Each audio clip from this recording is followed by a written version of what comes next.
It don't matter right now because Okay. Here we go. This is the People's Water Board Coalition Water Wednesday webcast for December 15th, 2021.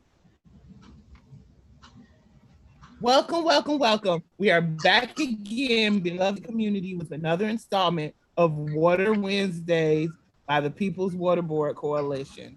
And today we are going to talk about issues that occur with water insecurity outside of Detroit. We have not forgotten the rest of our community across Michigan. And today, along with my co-host Rosalind Walker, we have two very, very special guests, both of who are close to my heart, near and dear. Miss Dana Kornberg. Hi, Dana. How are you today? Doing great. And we also have Mr. Barry Rubin. How are you today, Barry? Doing well. Just glad to be with everybody. Good to hear. Great to hear.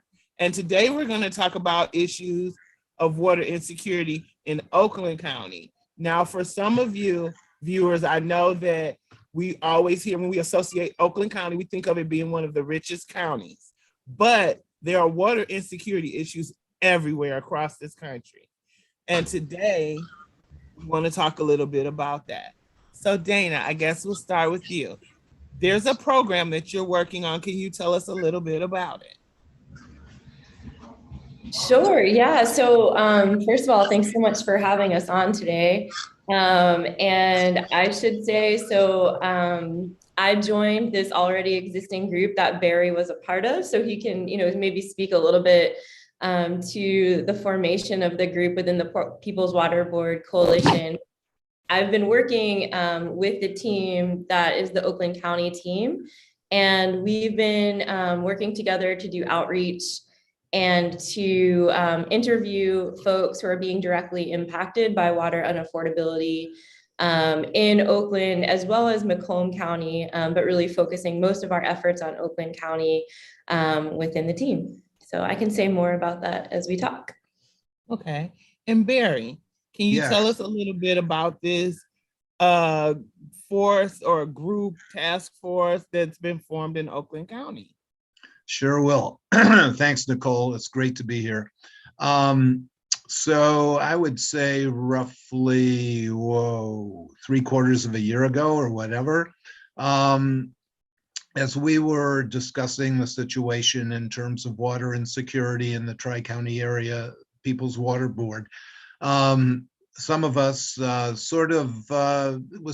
think Sylvia Orduño, one of our main leaders who sort of voiced the idea that, since there were a number of People's Water Board members who reside in Oakland County, that we might perhaps want to get involved in trying to help change the narrative about who suffers from water insecurity, as you alluded to in your opening remarks, Nicole, that it's not just people in Detroit, people of color in Detroit, but it's people, throughout the state of Michigan, as was indicated by data that we finally got to see in regards to who accessed CARES money when that became available to pay, each person pay arrearages.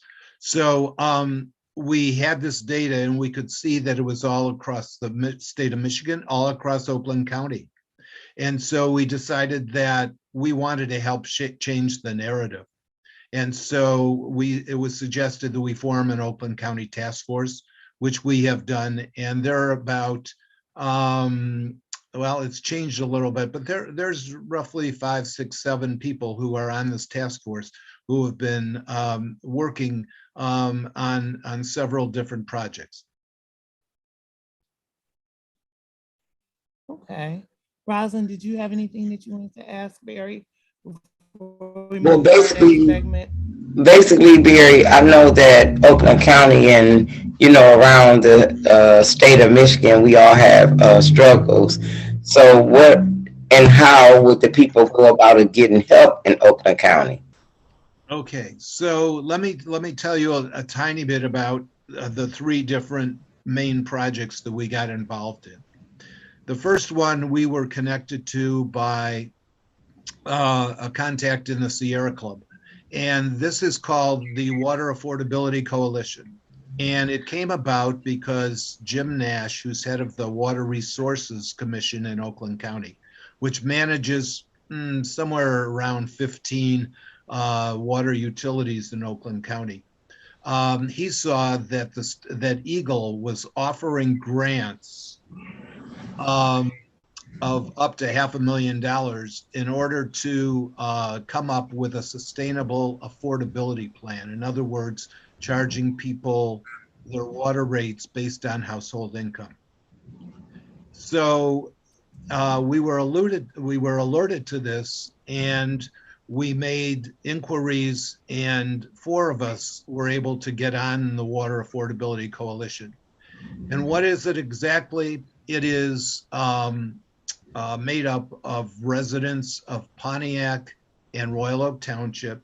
It's made up of nonprofits that have interests in both of those places. And it's made up of government officials who represent those locations. Now, Jim Nash and his research team came up with a proposal to Eagle, for this money in order to develop a sustainable affordability plan for Pontiac and Royal Oak Township. They applied for it and were given the grant. And so the Affordability Coalition came into existence. And that means that we've been talking about issues that will affect the plan for roughly the last, I'd say 7-8 months. And it is due back to the state in September. The WRC, the Water Resources Commission, was given $450,000 in order to come up with this plan and do the research needed. So we are working with them, and we are working more directly with Kelsey Cook, who sort of heads up the project. And we have been trying to put her in touch with people that we know understand affordability really well and the legal aspects of it. Nick Leonard, for instance, from the Great Lakes Environmental Law Center. She's been in touch with O'Day Salim from the University of Michigan, who's involved in water and legal aspects of that. And also we're trying to connect them with Roger Colton, sort of the father of affordability plans in the United States. Now, that's one project. Another project that we're trying to do is to look at and gain information about, in the Tri-County area, really, who which locations are shutting off water again after the state moratorium ended, and what are the policies for each of these locations, so that we can take some kind of action in terms of alerting people to that this is going on, and hopefully being part of their solutions to eliminate this water insecurity in all these locations. And then the third project, of course, is Dana's. And so I'm going to defer to her to please explain it. Yes, Dana, please. Thank you. Project. Sure. Yeah. Thanks so much. So I joined the team sort of serendipitously. I was thinking about, I've done some, research and writing about the history of the region and how the water system sort of has gotten set up in the way, that it did before we had the Great Lakes Water Authority coming on board, but basically with the city owning the system and over 120 suburban municipalities buying their water from the city. And I've looked at the racial politics around those decisions.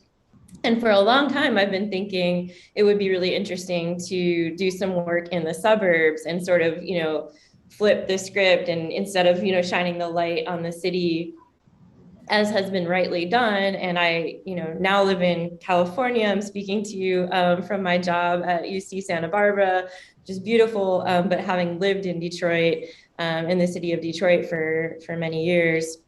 So in any case, got in touch with the group and said, listen, I'm thinking about doing some work. I'm interested in understanding what's going on in the suburbs.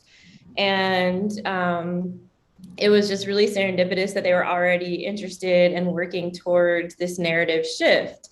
So what we decided to do, we sort of came up with this joint project. And so it's a research study that is, has gone through all of the approvals at the University of California, but also has been developed in partnership with the People's Water Board and specifically with the Oakland County team. And what we're doing is interviewing residents of Oakland and Macomb counties. And we are basically asking them, we've made it so any resident who has struggled to afford their water bills, and we say that if you have any unpaid water bill in the last 5 years, then we would be interested in speaking with you. So it's, not necessarily, you don't have to be in a crisis situation right now.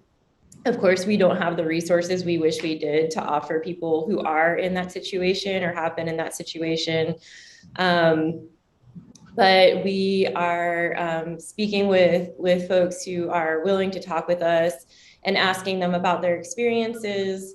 And, something that's really interesting is because we've sort of cast the net so wide across the counties is we've been able to see a lot of variation in how all of these different, cities really handle the issue, right? And how much information residents are getting about, if they are having trouble affording their water bills or they're past due on their bills, what kind of options are available to them. That depends on the city in which you live, and also the information that people are getting depends on the city in which they live.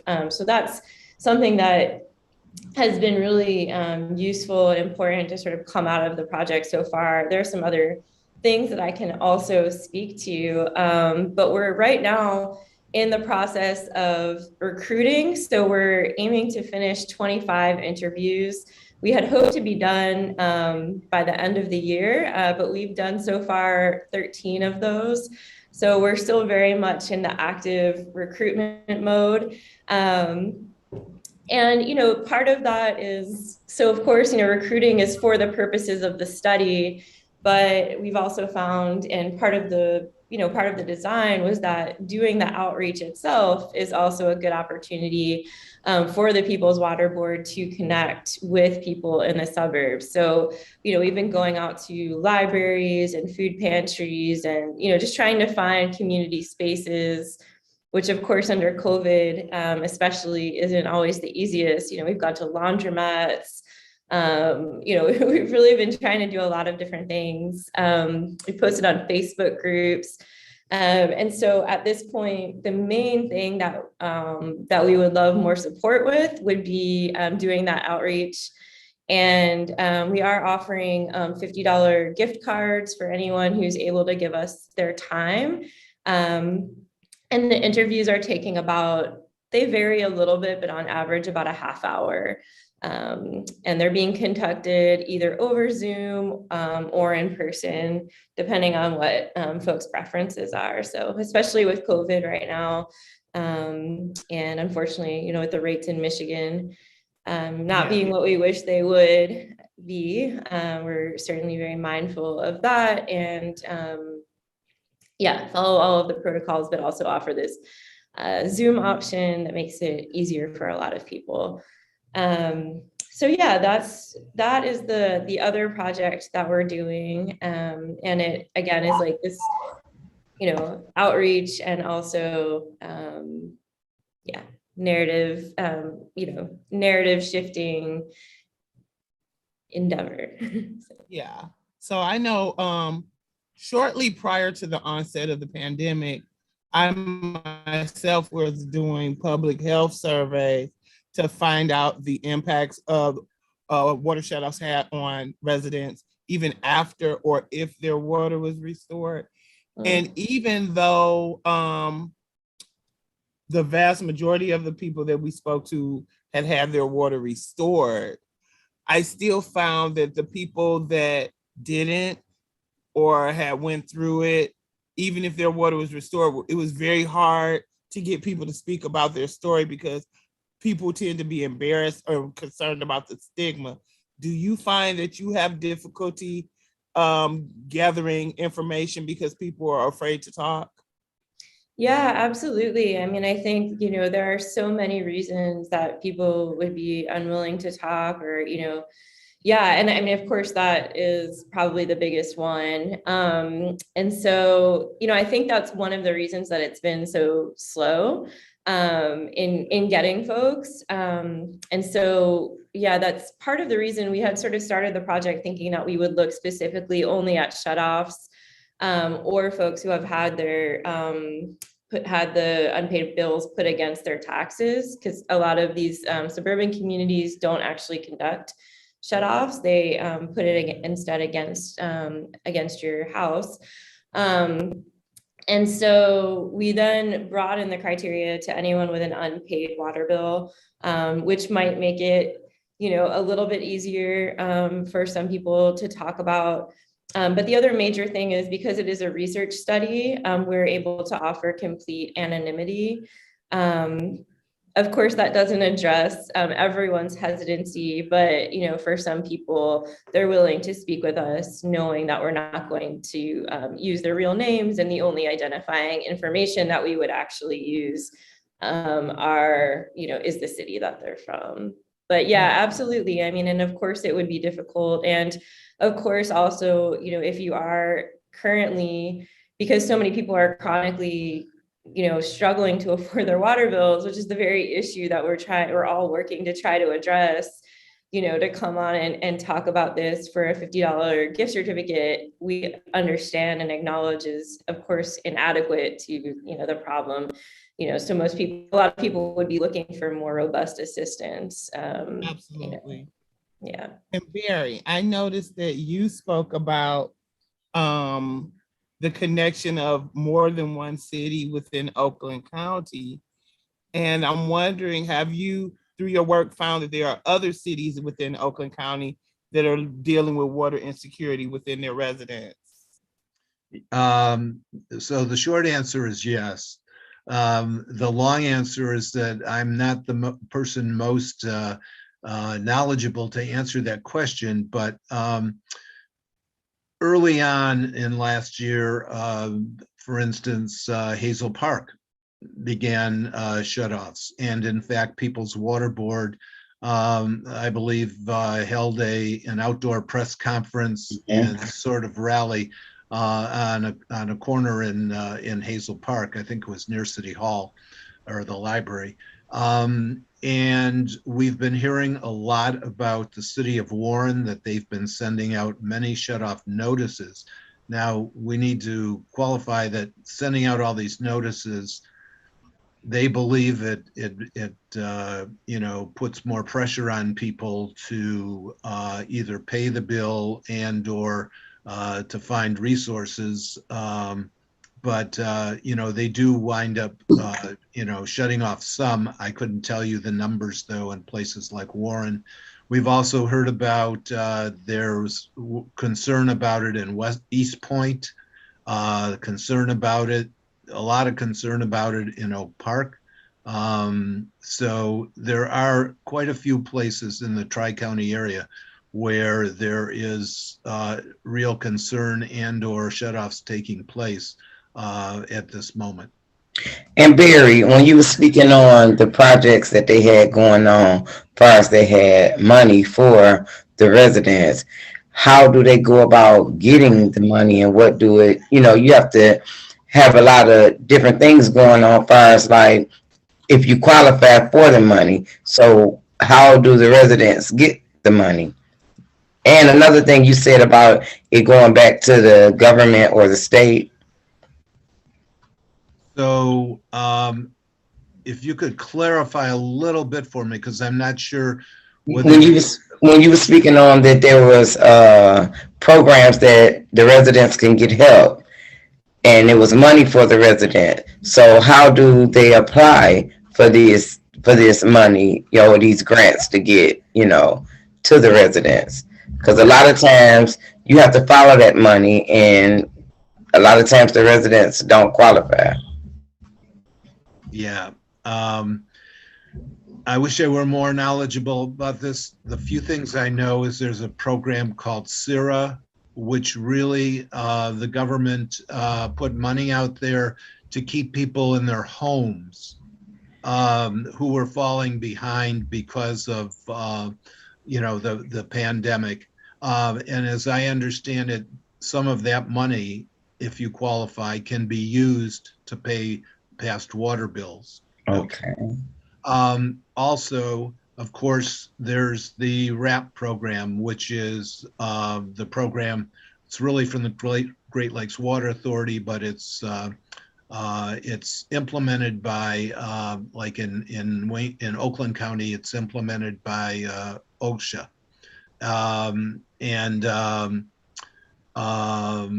Let's see, who else? What else? Those are the two main sources that I am aware of. You would have to call your local utility, to the one that sends you the bill, and the shut-off notice. You would have to be speaking with them, and then I would think that if that doesn't give you there are other help agencies that where you might that you might be seeking other kinds of relief from, that might also be aware of where you might go for water insecurity. Really, as I said, those are the few that I know of. That doesn't mean that's necessarily an exhaustive list. Right. And also, when you speak about the grant funding coming down, that's not coming down to the residents. We need to make sure that's clear. It comes down to the city government, and then they have to use it to disperse how they see fit to help their residents. Mm-hmm. Okay. Thank you so much, Barry. That's a staggering number to know that these are cities that people have always looked at and said, well, these are, well-to-do people in these communities. They're majority homeowners in these communities. And to know that they're facing water insecurity issues of any type, including contaminated water, just shows you how widespread this issue is across our nation, across our city, and across our communities. And I really just I'm in shock at this moment to know that these are some of the communities that are facing water insecurity in Oakland County. But I want to talk to you, Dana, also, and touch on like what areas in Macomb County have you been targeting with your study project? Yeah, so just to, speak to the point that you just raised, Nicole, I mean, the last two people that we interviewed were from Birmingham and Bloomfield, not Bloomfield Hills, but West Bloomfield. And so, particularly with Birmingham, I mean, it's just, maybe the last place I would have imagined, but of course, that we would have, had people facing water insecurity being the wealthiest or one of the couple of wealthiest places in Oakland County. But, people fall on hard times everywhere. And that's just the reality of it. Without a safety net, anyone can really find themselves in these circumstances. So, so in terms of Macomb County, we are, we've cast a pretty wide net. I think, we have spoken to people so far in, I think Roseville is the one community that I can think of. We've tried to do more outreach in Warren because of just really what is a potentially devastating shutoff crisis there. Of course, as Barry rightly said, we don't know what will happen with all these notices, but with close to 6,000 notices having gone out to residents, as far as we've heard, that's just a really high number. So so we've done some outreach in Warren at libraries and other places, but again, would really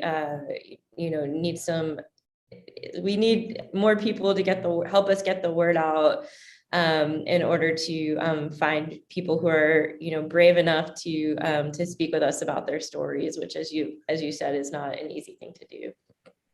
Absolutely. And we have about 5 minutes left. And so I definitely want to get every question in that we can get in.